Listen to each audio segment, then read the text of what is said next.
Well, it's time for a new painting, and I absolutely love the suggestions that you gave me month before last, one of them being a barn. And so that's what I want to incorporate this month. And I made a lot of mistakes in this one. I'm going to share them with you so you can see how to fix them should you make those same mistakes. Okay, let's go see what's going on. So while I'm painting this background, I have to tell you about my dilemma. Remember last month when I finished the saw painting? Well, I finally decided where its new home was going to be. And I decided to give it to John, the man who helped me with this project.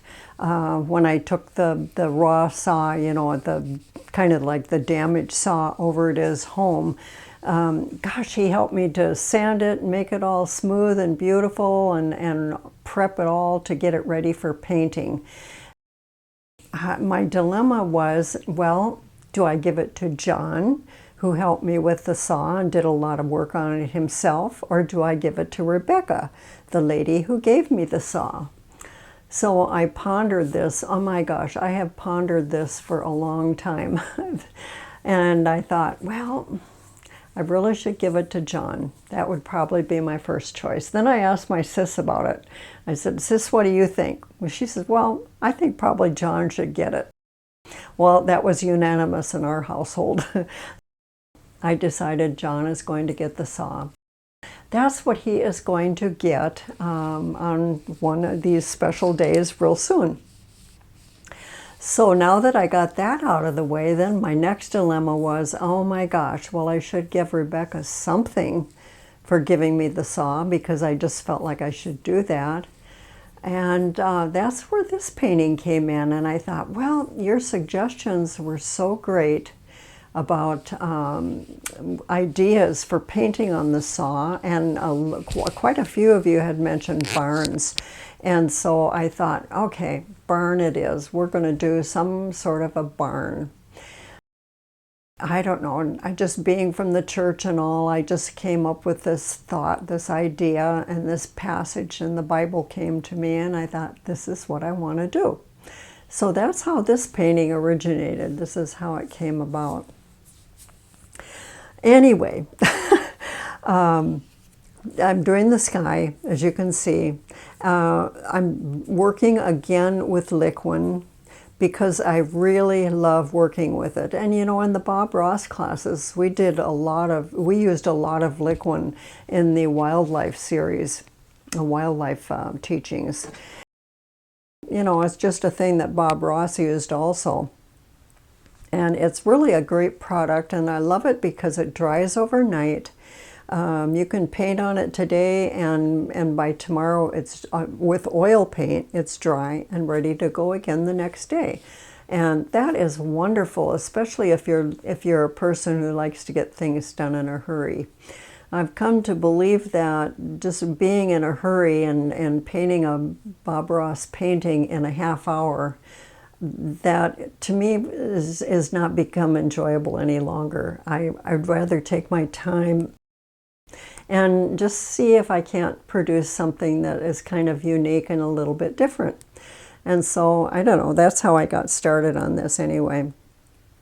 I'm using the Liquin, and I'm drying overnight. I've got quite a few sessions in this painting, so if you're a person that wants to paint it all at one time, you sure are welcome to do that.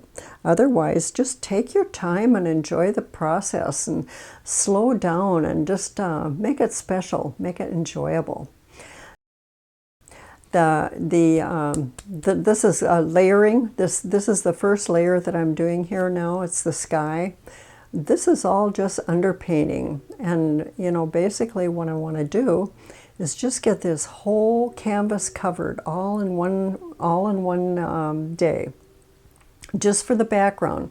And I'm just blocking in. I'm not necessarily going for any kind of detail. I'm just taking it a little bit at a time and just going slow. And I want you to notice in this video, the brushes I'm going to be using are the Bob Ross Wildlife brushes and the floral brushes. So you're asking, well, why did I choose those? Well, it's because Bob Ross does not have landscape brushes in the sizes that I really need for this painting. You've got the big 2-inch brush and the 1-inch brush, and then you've got the fan and the filbert and the liner. Well, those are wonderful brushes, and I love those brushes in those sizes, but they're only good for, to me, they're only good for certain applications. So I've gravitated to using the floral and the wildlife brushes because they are more to the sizes that I really love. So you can see I'm using the floral brush now for the background because it's a nice flat brush and it's big. It's a larger brush, so it covers a lot of area at one time. Anyway, I'm working on these mountains. I'm doing just like 3 different shades of mountain here and just going back and forth trying to make it look like a real mountain. And I chose a sunset scene. Or maybe this is a sunrise this time. I don't know. It could be either one. Maybe sunrise would be fun for this time, for this painting. Anyway, I love multicolors in my sky, and so you'll notice that I incorporated that into the water as well, just reflecting that same sky into the water.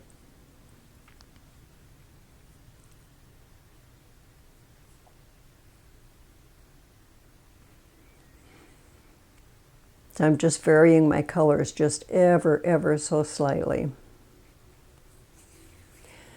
So I've had a question recently. A lady wrote to me and asked me if I would teach her classes. She would even be willing to come to where I live to take classes. And this has happened so many times. So many of you people, so many of my viewers out there are wanting to take classes from me. And you know what? I just don't teach classes anymore. I don't have the space. When I was in Alaska, I had a studio and I did teach classes there and I loved it. I had great students and we had great lessons, and I've taught at Ben Franklin's Craft and a lot of different stores. So anyway, back to present time, I just don't have the space for that kind of a thing to teach anymore. So I decided to teach on YouTube, and you know what? I think that teaching on YouTube is much better than an actual taking a class from me, an actual course. Now, why do I say that? Because if you take a class from me, you watch it once, you do it once, and then you're gone. And if you try and remember or retrace your steps, you can't remember the order of things or what was said or what was done. All you have is a little painting to show for the time that you spent in your class. Well, with YouTube, when I'm teaching, I'm pretty detailed compared to most people, which is something that my really steady viewers, my really loyal, faithful viewers, that's what they really love, is that I do go into detail. So if you can watch a video, you can stop it, pause the video anytime you want. You can rewind, you can go back over it, and you can watch the video as many times as you want, and it just works out beautifully. YouTube, I think, is really the way to go. I don't foresee ever going back to teaching classes anymore. Well, especially at my age, my goodness sakes. I'm way too old for this stuff. Anyway, to answer her question, I don't do in-home classes. So this is the first day, and I've done the undercoating. Now I let this dry overnight. And next day it's nice and dry, and I love this because now I can lay my hand on the painting anywhere and it's not going to hurt a thing. This is just, I love this technique. So as you see, I'm just doing background stuff. You've seen me do this before. I love it. Look at the foreground, not the foreground, but the middle ground. just below the trees. You notice when you do this kind of method of painting and you're using this Liquin, see how it just almost makes the lay of the land? I think that's pretty cool.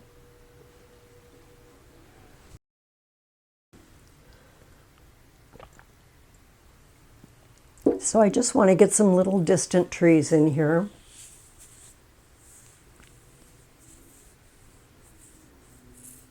I'm just going to let you watch. I'm kind of watching the video while I do this video, because this is a voiceover.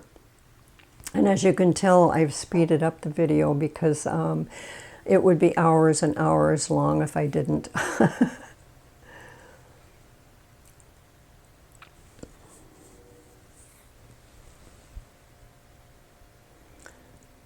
And I always tell you the same thing. You can use my paintings for ideas. You can copy it exactly, or you can just do your own thing with your own colors and your own designs. And gosh, there's just no end to what you can do.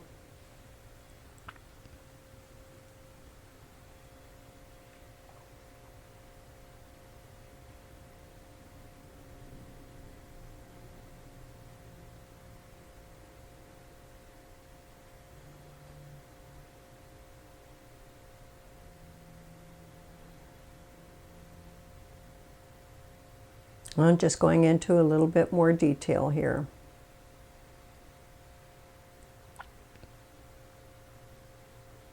I was really inspired with this painting when I finally got a thought in my mind and decided what I wanted to do.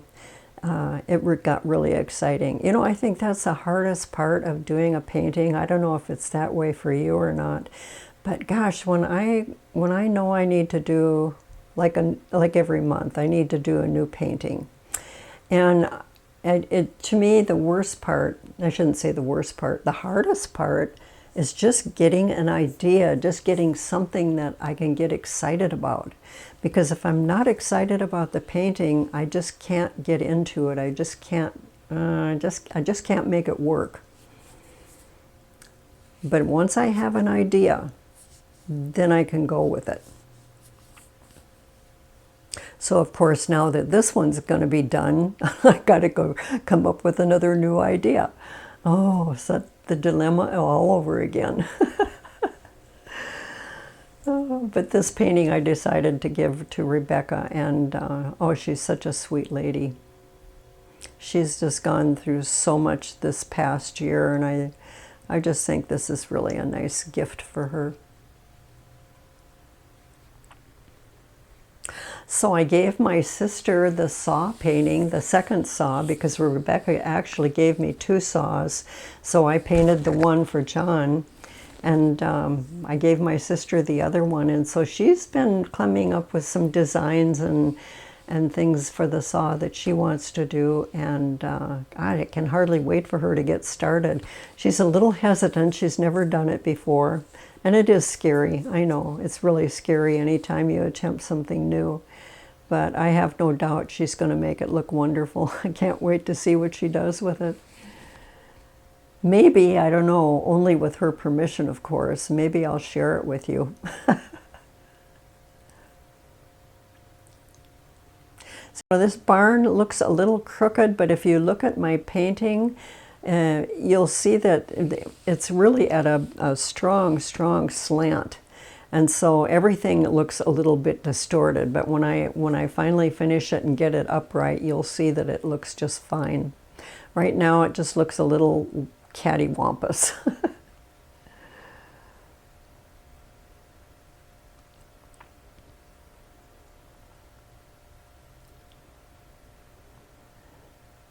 So I'm just working on the barn. I just want a dark background for right now. And I'm just blocking that in.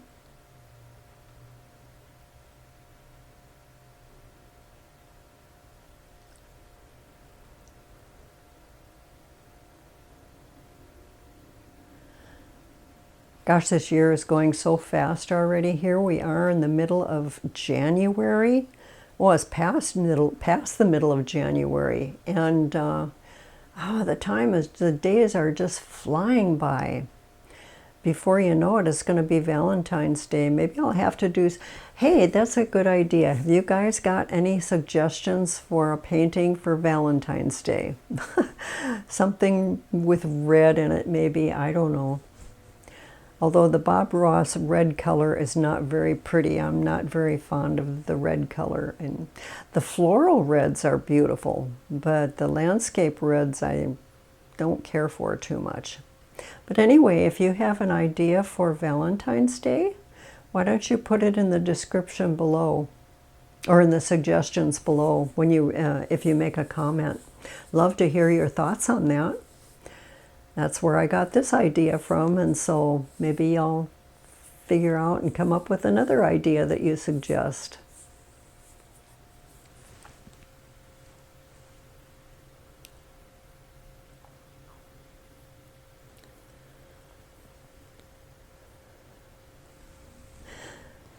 So my second layer is done. Now I need to go on to my third layer.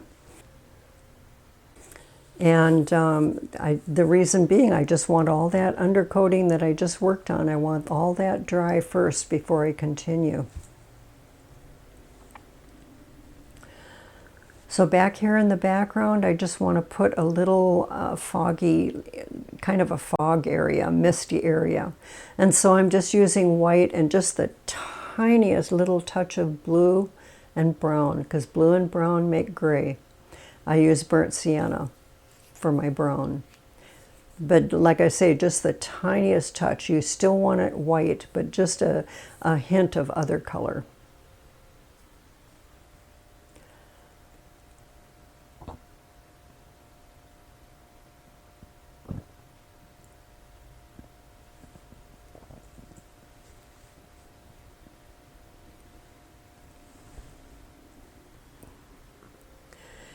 And the mountains, I'm just going to kind of sneak up on just little by little and layer by layer.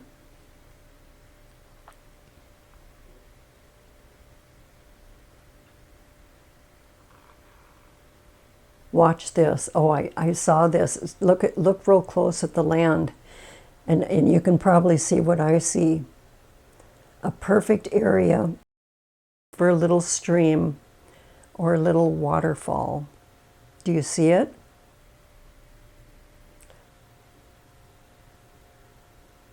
Right there. Perfect. Perfect.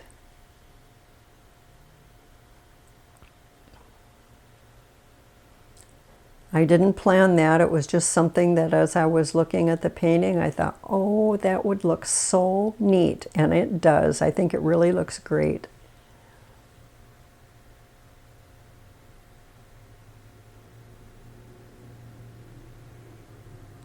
So you need something to contain the water, so that thus the brown kind of little rock formations and dirt banks and whatnot.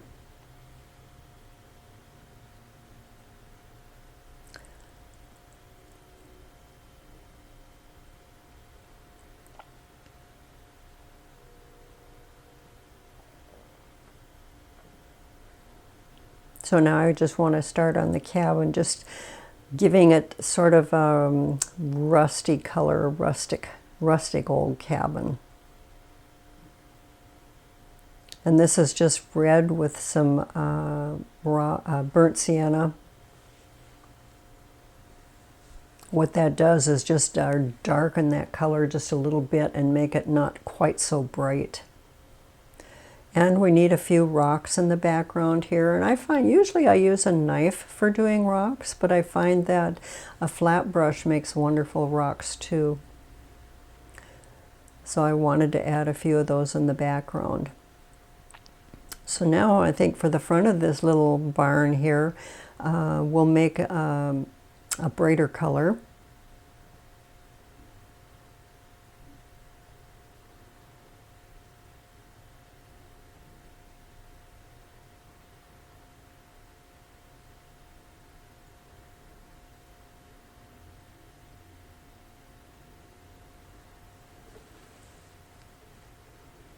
Bob's famous for all his little cabins and barns and little shed buildings.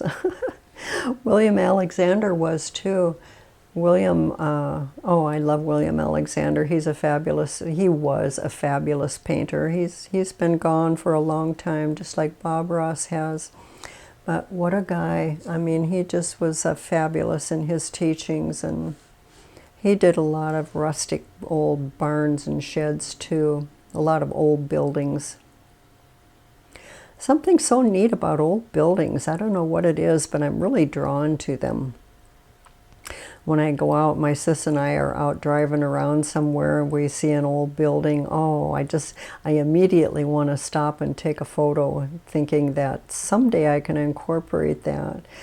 We have a few of those old buildings that are almost like falling down.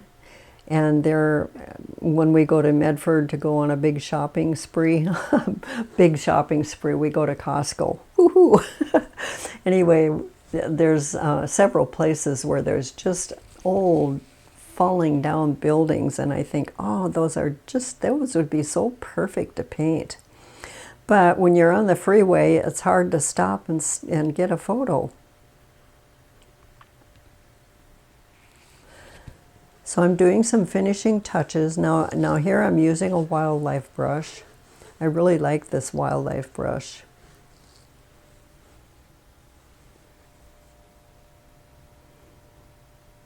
It comes in a number 6 and a number 8.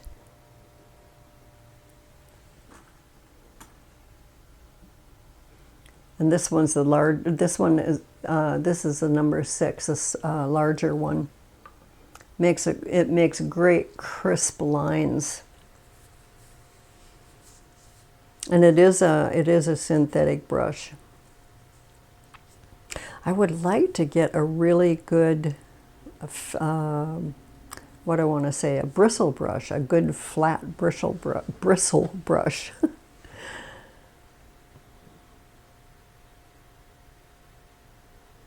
But they're hard to find.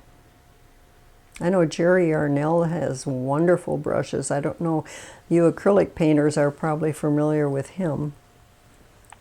His brushes are really quality brushes. But he uses oil brushes for his acrylics, but a lot of his brushes are for acrylic. He uses sables and stuff.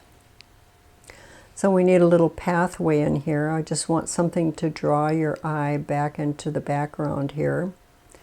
So I decided a pathway would be nice.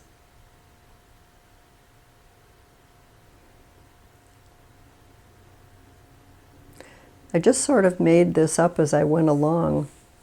When I was drawing the photo, I had an envelope. An envelope that I found, an envelope that came in the mail, and I just started doing some compositions on the envelope, and I just came up with this, and I thought, I like that. That's what I want to use.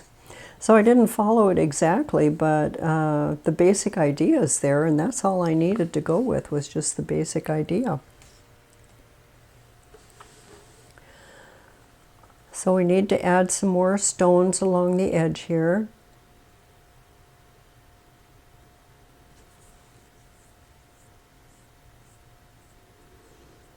Make sure to vary your stones if you put them in. Have some bigger, some smaller. Some coming more forward and some in the back.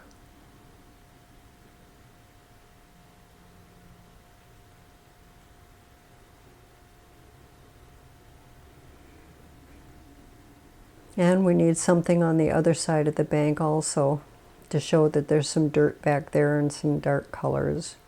And some rocks on this side of the waterfall.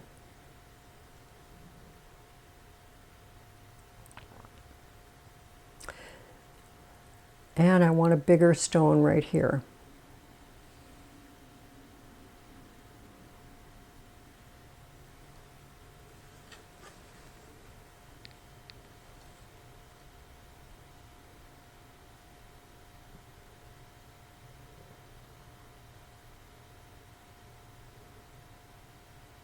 I do use my finger quite a bit too to smooth things out, as you notice. And people say, oh, you shouldn't use your finger with oil paint, you're going to get cancer and all that, blah, blah, blah.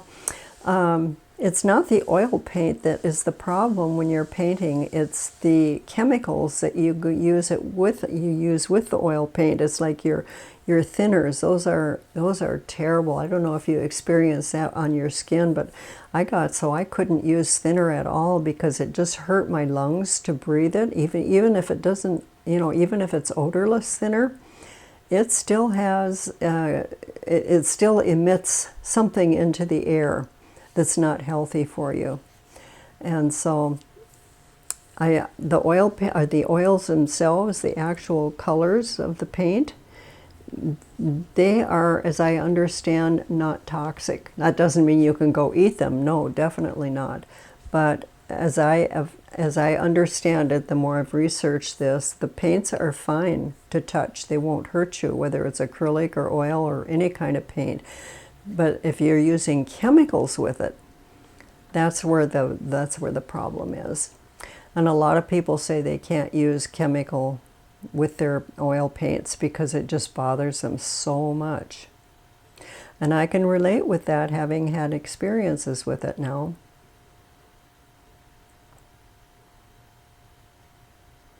So again, we're done with this layer. On to the next one. So I want to bring out a little bit more highlight on the mountains to start with. And again, I'm just using that little Bob Ross flat brush, the wildlife brush. I'm actually not using all that many brushes.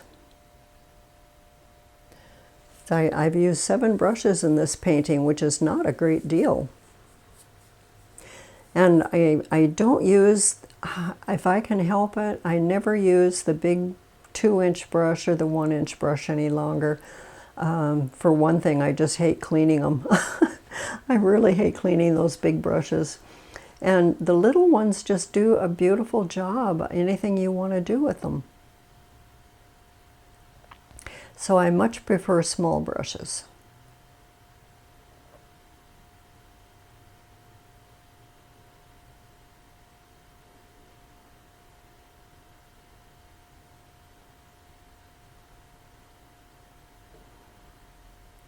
I love doing mountains. The more I learn about doing mountains, the more I love it.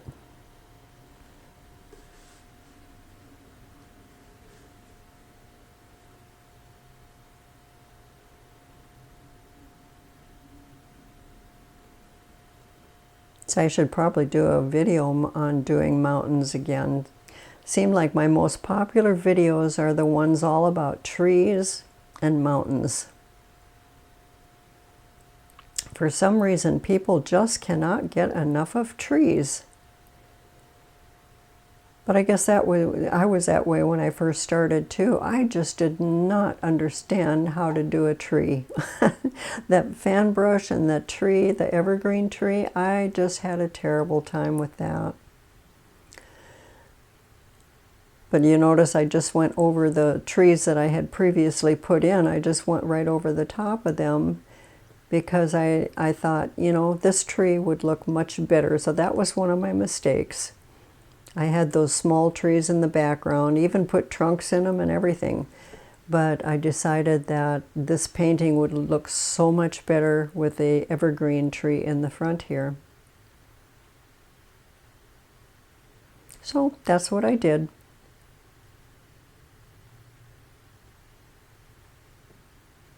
And then we need some shadow over here on the left side of the barn. See where your sunlight is? That's where your shadow would be cast, over on the left side of the barn.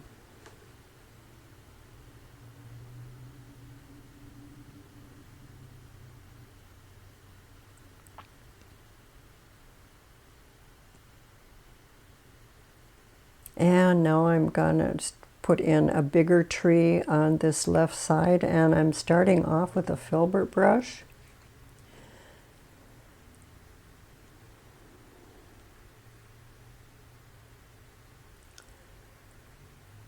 But see here, I find the filbert brush is not working at all, so I switched over to that little flat brush again, the wildlife brush.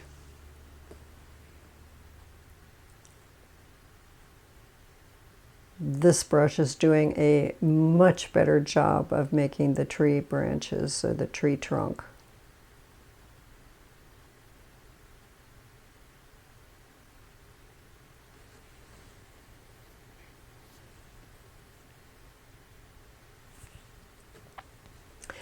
Unfortunately, I don't have a really great light on the left side of my camera, so it's really hard to see the left side of the painting, unfortunately. I've tried putting a brighter light there, but then I just get such a glare that you really can't see what's going on, so I decided, no, that's not a good idea. So hopefully as we go, the highlights on the tree will show up. You won't have to, you'll be able to see it much better that way. So when you make your tree, just make as many branches or as few branches as you would like.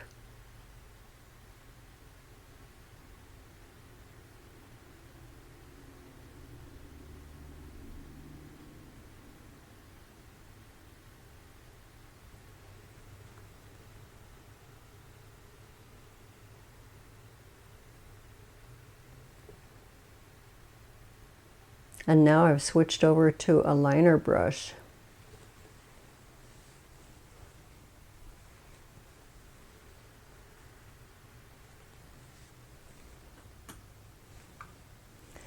The liner brush is also a wildlife brush.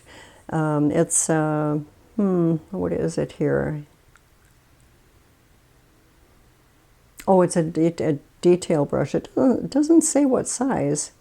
Okay, that's right. There's only one detail brush. Okay, but it's got a quite long tapered point, like a regular liner brush. So I really like that. There's two sizes of wildlife brush. There's an eye detail brush, a little short one that'll make great details for like doing eyes or birds or that kind of thing. And then there's the longer one, which is great for tree branches. As you can see, I forgot to turn my camera on. Oh dear, oh dear. Anyway, what I did was I just took a sponge and I dipped into Van Dyke brown with a little burnt sienna, and I just dabbed. First I put a little bit of the Liquin on the sponge, and then I just dabbed into the paint, just made those few little leaves, distant leaves, background leaves. And now with the fan brush, I want to start making some grasses. And the thing about this is you don't need to cover your whole painting with this brush. Just a little bit of suggestion by tapping in a few places, your brain gets the idea that there is grass there. You don't have to paint over everything.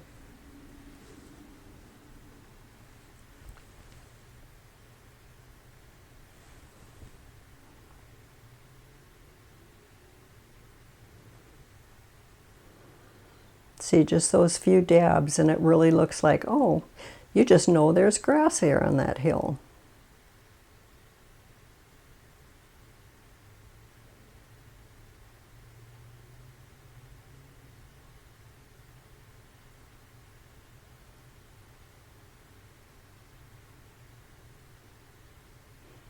And I want to highlight this barn now with even a little bit brighter color. I'm sort of sneaking up on this barn, I say barn, shed, whatever you want to call it. I guess it is a barn. Anyway, I just sneak up on the colors just little bits at a time. And I'm always working over the dry first, you know, when I let it dry overnight and then go over it the next day. And you know, I never make mud that way, and I love that. Okay, another day has passed and I've let it dry again.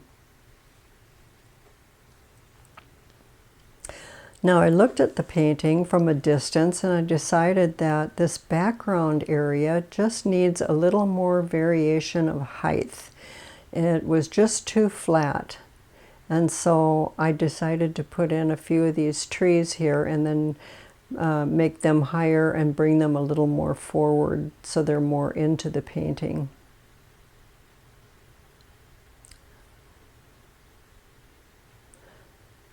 So I've got some really far distant trees and then some that are middle ground and then of course some that are foreground.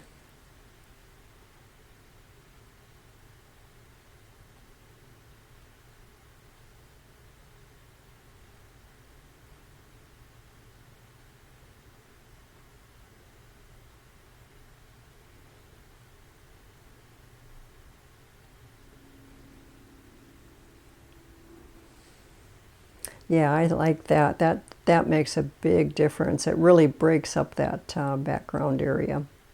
Oh, okay, so what I did here, I just laid out some paint on my palette, and I took a sponge, that same sponge that I did the under part with, and then I just dabbed some different colors, dabbed into some reds and yellows and oranges to put color on that tree.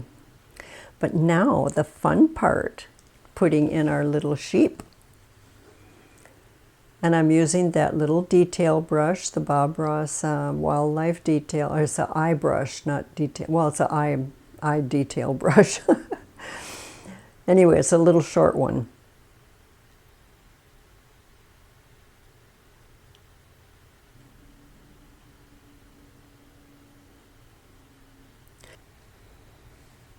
But these little shapes here, I'm just dabbing shapes. I'm not really looking for a definite sheep.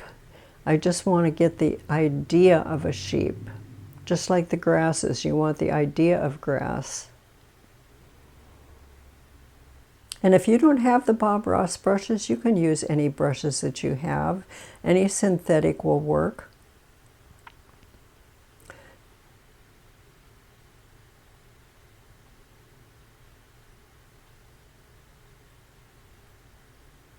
It depends on the size of your painting. If you're using a very tiny painting, then you'll want very small brushes. If you're doing a great big painting, you'll want bigger brushes.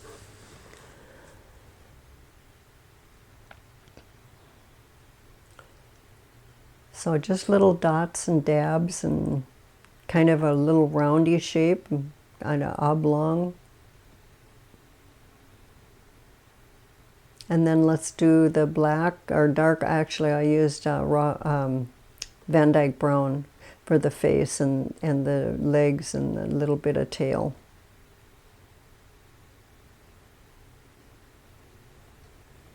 Just little dots. And they just look like sheep. Even those way in the background here, the tiniest little dots. And of course you want to highlight.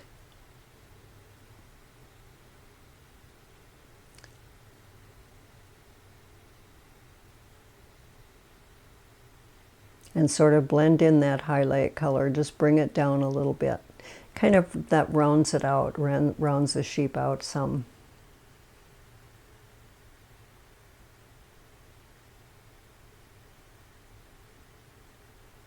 And don't forget your little ones in the background.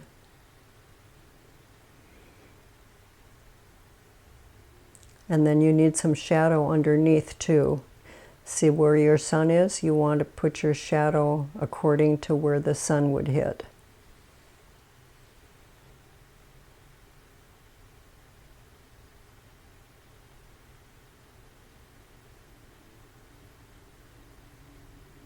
I am so pleased with the way this is turning out.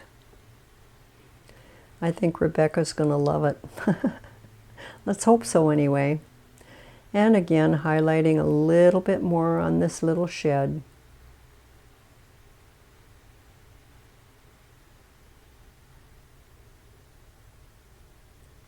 And I have to have my birds always. And I'm using the little short brush, the little eye brush for this, the wildlife. Swoop down and then swoop up.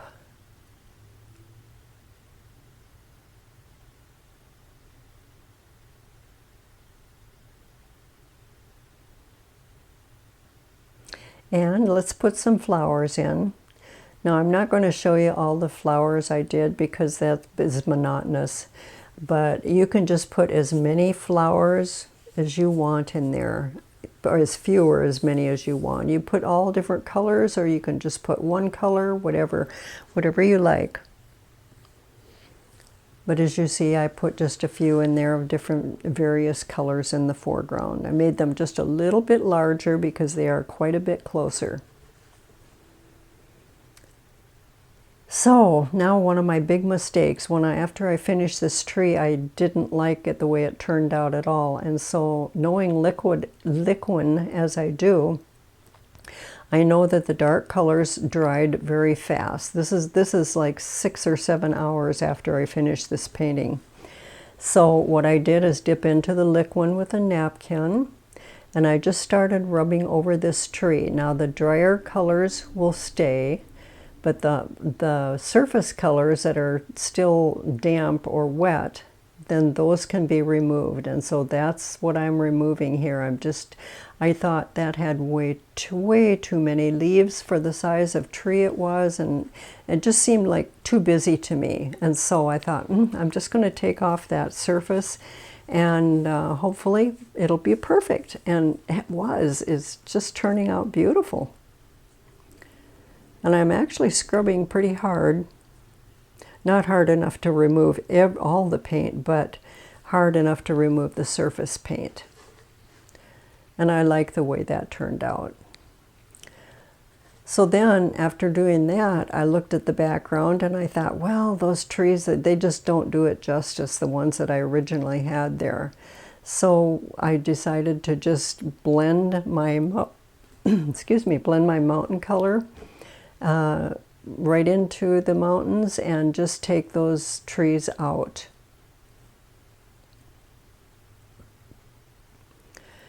And so I just carefully matched as close as I could that mountain color, and it just actually turned out pretty good. It's like they were never painted there.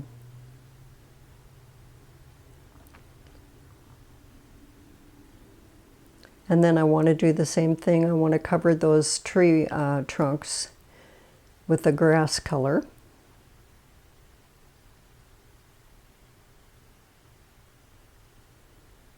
And this is turning out perfect, just exactly like I wanted.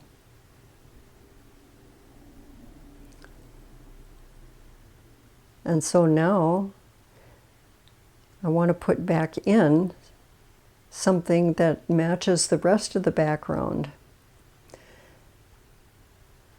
So using my small brush again, the flat brush, I'm just putting in some more trees so it matches the other side. And then with my detail brush, a little eye brush, I'm just putting in a few dots of yellow to bring out just a little bit more fall color. And I'll tell you, I'm just so pleased with this painting. As you can see, I think it turned out beautiful. And hope you try this one. Thank you for joining me this time. I'll see you next month. Maybe. Okay, bye-bye.